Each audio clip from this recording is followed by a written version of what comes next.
Well, here we go. Thanks for joining me here. We're going to take another run at this gigantic Zenith amplifier. Two-parter. This is the amplifier, and the receiver I'm going to go and get and bring in. We'll see if we can figure out why the tube was glowing.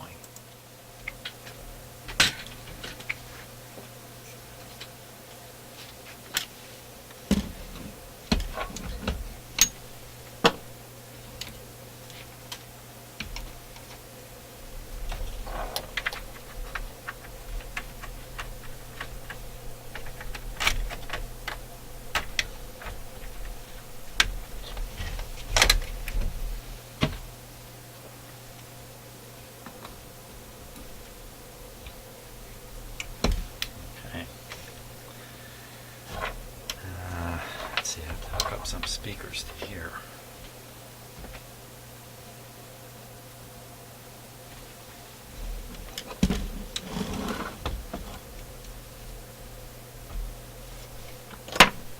Actually, I'm going to want to be testing underneath this. Oh, it's easily flipped up. No big transformers on here. It's nice and light. I'll put some speakers on it now.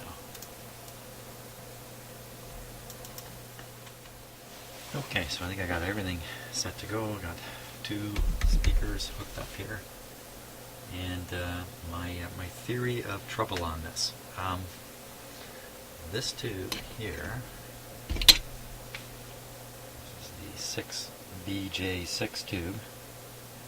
I could see it glowing from the bottom here a little bit in the last video, which really unnerved me. Since then, I've been lucky enough, because of viewers, to have acquired the schematic for all this and the service manual, which is a great and wonderful thing to have. Turns out 6BJ6 is the correct tube, and I tested the tube. I did it off camera, just in my tube tester here, and it actually tests very good. No sign of leakage in the tube. So, why would a tube glow a bright, fairly bright, whitish blue color when it's the right tube in the right socket? I think the answer to that question is probably an incorrect voltage being applied to the tube. How would that happen? Most likely a shorted capacitor, a blocking capacitor, a very leaky blocking capacitor, especially when the effect took time to arrive, and when it showed up it was kind of flickering, which would suggest whatever is charging the tube up is discharging when the internal arc occurs. So that's the theory. What are my chances of being right? Pretty good, actually, but let's find out here. So I'm going to tip this up here like this, and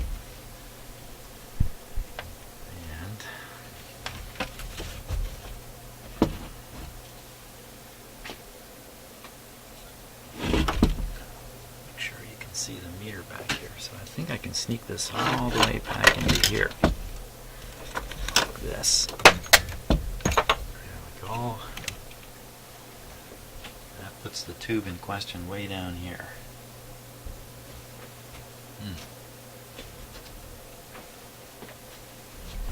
Just a little bit out of the camera view. There.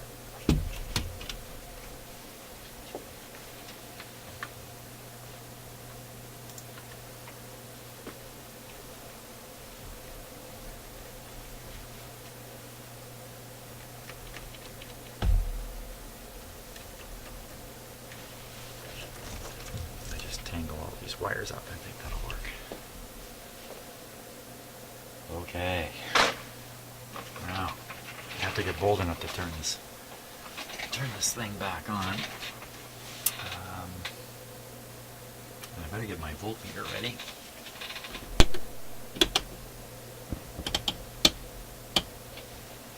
And I better get out the tube manual and look up 6BJ6. So I have the pinout diagram to keep an eye on.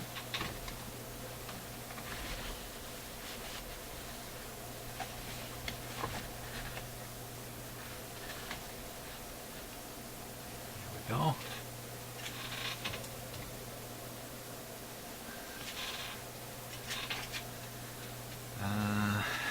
Get the voltmeter leads in my hand here. I'm going to run the radio on reduced line voltage, and I think that's going to keep the tube from shorting, actually shorting right out. I really don't want to see it arcing, although surprisingly enough it didn't do any damage. Now, it wasn't really an arc, not in the common sense that we might have for that word. It's really a discharge through the tube.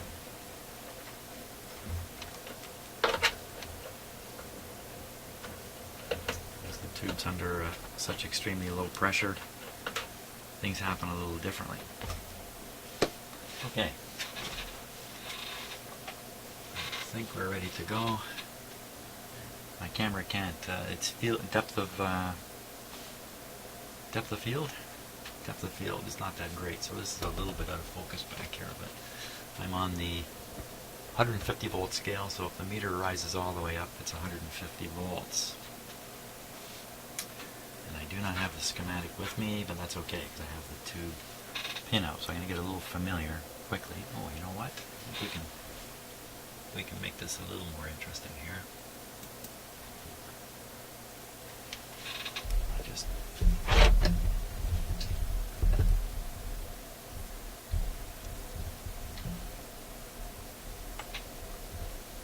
little more interesting for you, a little more awkward for me.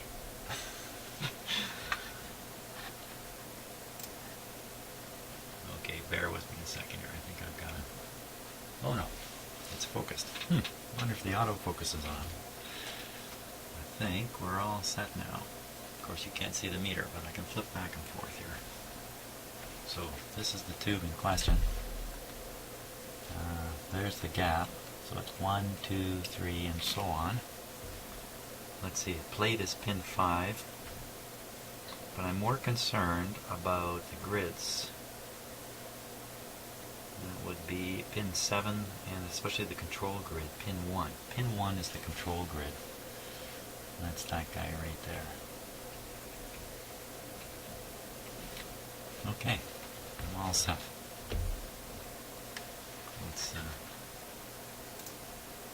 Let's turn on the power and see what happens here. I can flip this out of the way for now.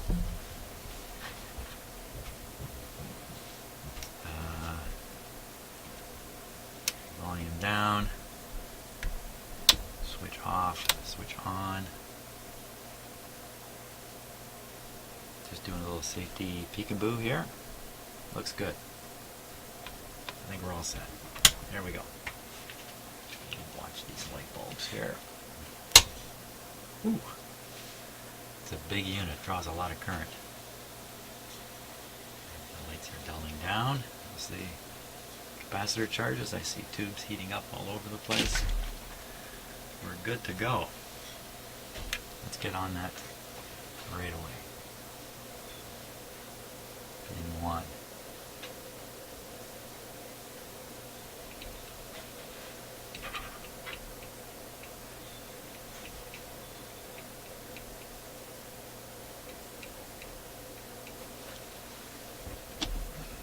Meter on the 5 volt scale. Watching closely. Dipping negative. Oh, what did I touch there? Yeah, it's going quite negative. Okay, reverse my meter polarity. 5 volt scale, so we're looking at what are we looking at? 0.7, 0.6 volts negative. What's the proper grid potential here for this tube?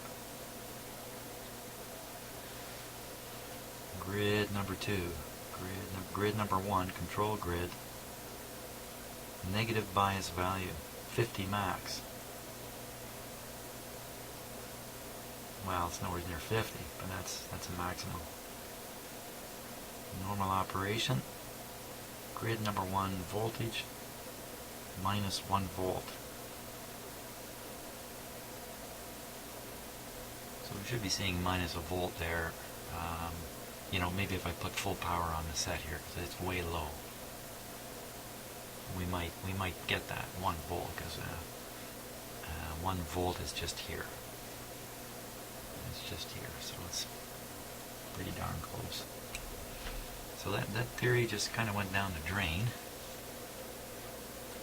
Not completely though. I mean, I am operating this at a low supply voltage. It might take a higher voltage to kind of push that over. Let's put the meter back on positive. Back up for B plus on pin number 5. Pin number 5. So we'll count here. 1, 2, 3, 4, 5 is back here. Watch the meter. Oh, it's barely moving up.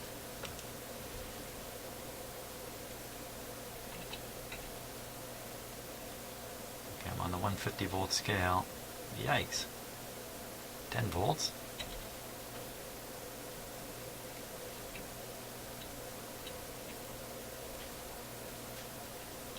That's not very good. I expected it to be quite a bit higher. Let's take a look at the screen grid, which is pin number 6, the next pin over. 1, 2, 3, 4. Wait a minute. 4, 5, and 6. This is 6. Not much better. Definitely on the 150 volt scale.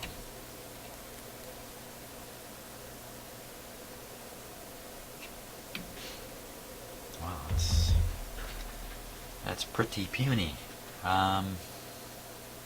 Let's poke around some other tubes and just see if that's the kind of voltage that's in the set. Sure doesn't explain arcing in the tube though.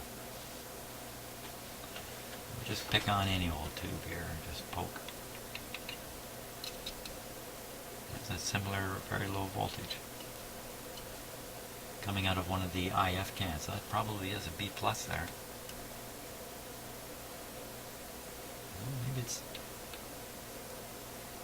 Maybe I gotta put this thing on full voltage to really get it going. Let's go way far away. Way far away would be way up here.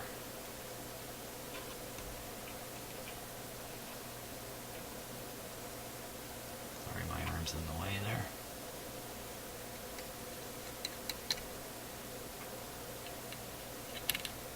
I'm seeing 0 here.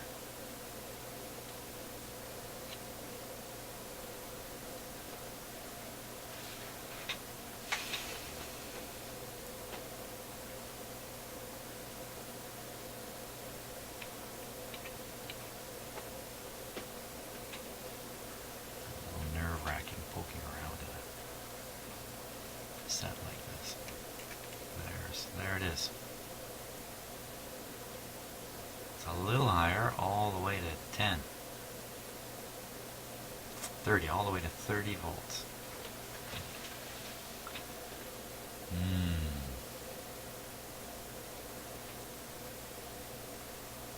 Well, we'll make the assumption that this guy just isn't working that well at this low supply voltage. The supply voltage is about 70% of the line voltage, so we're somewhere around 80 volts. Wow. I think I got to juice it for all it's worth here. So I think if I'm going to do that, I'm going to watch the grid voltage on the 6BJ6 while I do that. So flip it back to negative. Set my meter to 50 volts full scale now. Get on this grid, because if it goes, I want to know right away. tiny, teeny voltage. Here we go. Full volt, full power. What did I hear there?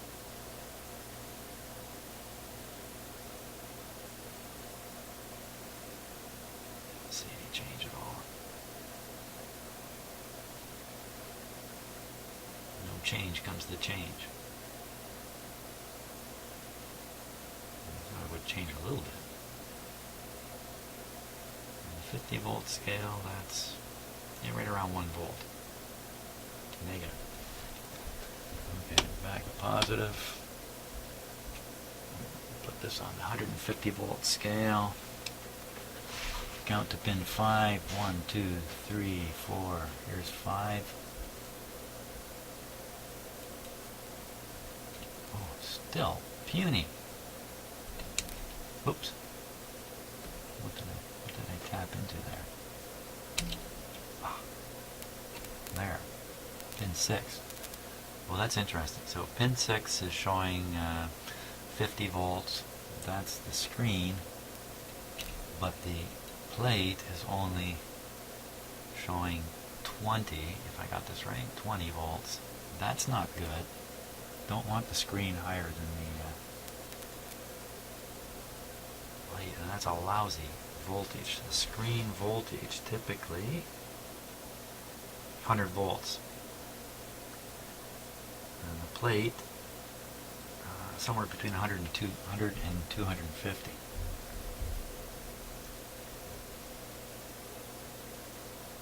Okay, and what do we hear? I got this thing wired up, I haven't turned it up. That's the furnace coming on there. Oh, I didn't put an antenna on it. Drat. Double drat. Let me put it back down to the lesser voltage. I might even darken things a little bit. Just keep an eye on that tube down there. And see if it does spark. Now. Nope. Does have that aroma of I haven't been on much lately, or something is hotter than should be. Okay, so there we go with that.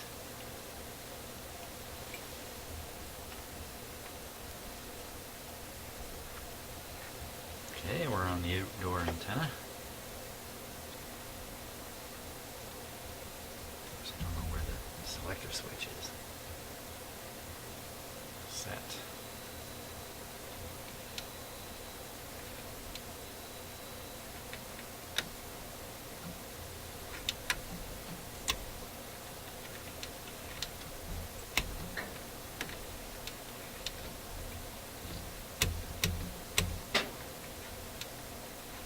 We did hear something last time, but it was only when I had it on full. So I think we were set 1, 2, 3. We're set there, and it's probably where it was last time. We'll back up on full supply here. Oh, that tube's a-glowing. What's going on there? Did we see that? Is it really that tube? That's a really weird light. Okay, let's get the close-up camera on here.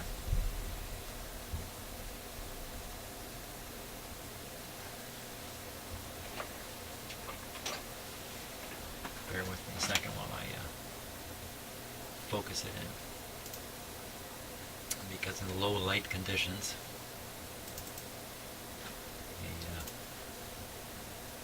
the autofocus is not very good.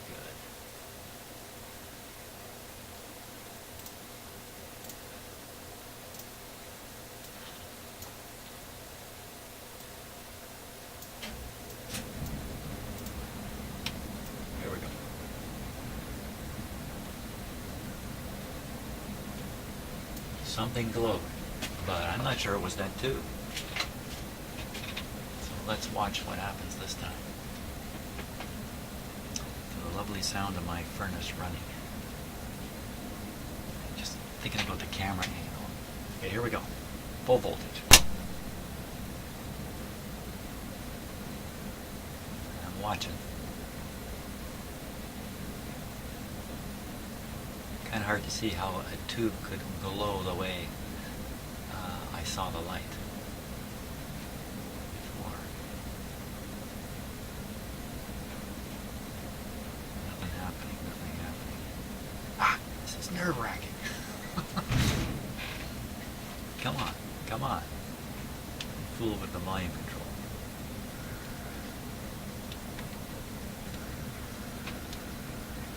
I can hear the radio.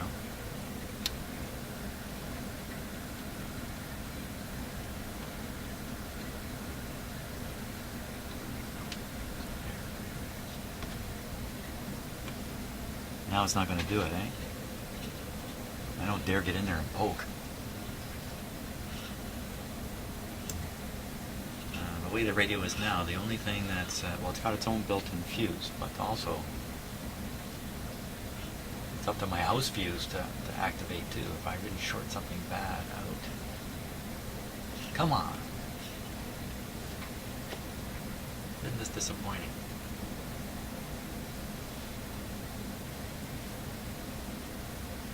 I'm shaking it a bit.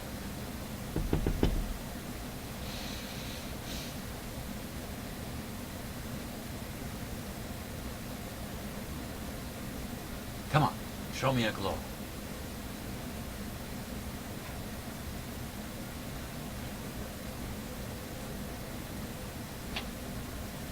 Because when you look at the tube base there, it's hard to see how a short inside the glass bulb of the tube up above the chassis could emit the kind of light I got a glance of.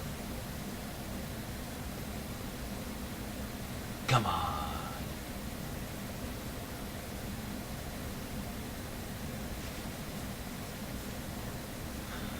Wow.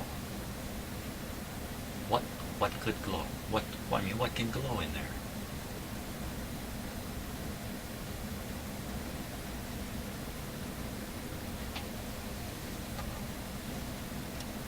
I don't get it.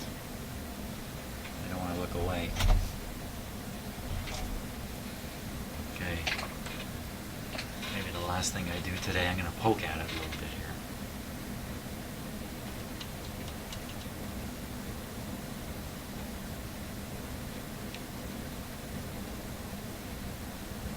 Could be tracking over a surface, but we didn't see any voltages in here.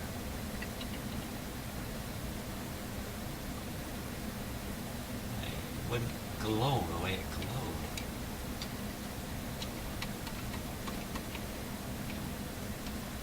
Come on.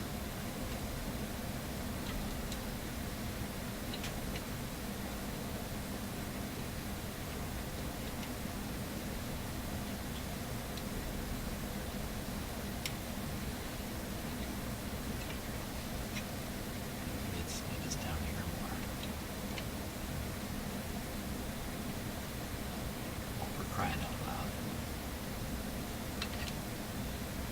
So, maybe the glow only happens during a certain kind of charge up operational temperature situation, which the radio passes through. When it gets on the other side, no glow gonna come.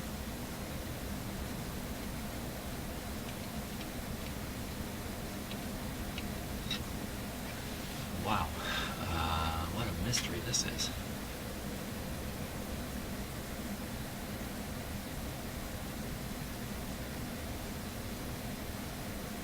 What if I wiggle that tube? That'll wiggle a lot. Let me get my hand on that tube there. There it is. Oh! Wow. What? Okay. Okay. Did that really come from there, or did it come from the other side? Boy, oh boy, what should I do here? I think it did come out of the tube. A glow like that, I would expect to come from a tube. I don't know if I can get it on camera here. It's way back there.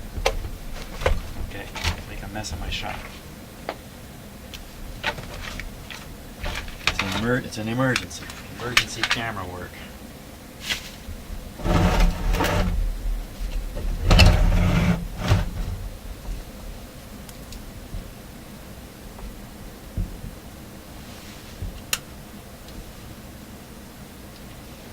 down there. Don't anybody move. Okay, so you just barely see the top of the tube. Question. Let me get the mirror. Where's my mirror?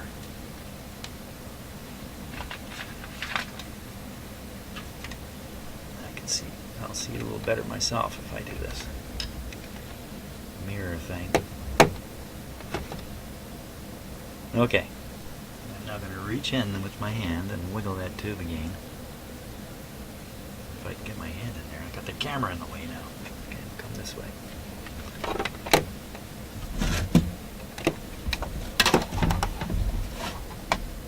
There, I got a good view in the mirror.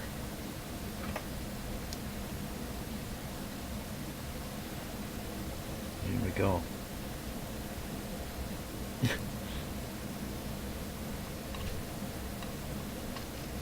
I hear it. I don't see any glow though. I could hear it out of the speaker. Sorry, I'm kind of shouting in my microphone here.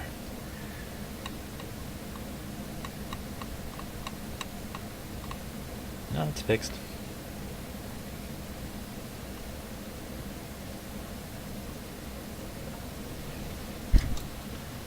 Was it glowing out the back here while I was doing that?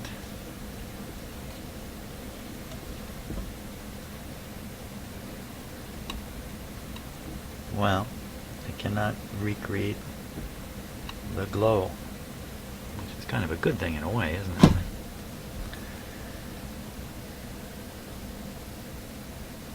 The radio did not jump to life during this. Got the volume up full too. Holy smokes, man! I'm telling you, if the radio had jumped to life, I probably would have thrown it across the room or something. Wow.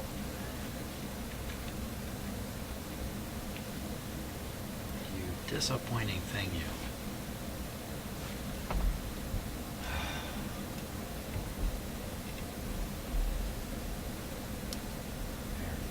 Glow on going over here. Wow, it's a little cool. Okay, enough with the coolness.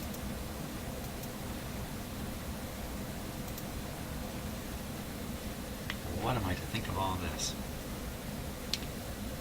Really, I mean, every time I get into one of these radios, something appears that I just never ever expected. And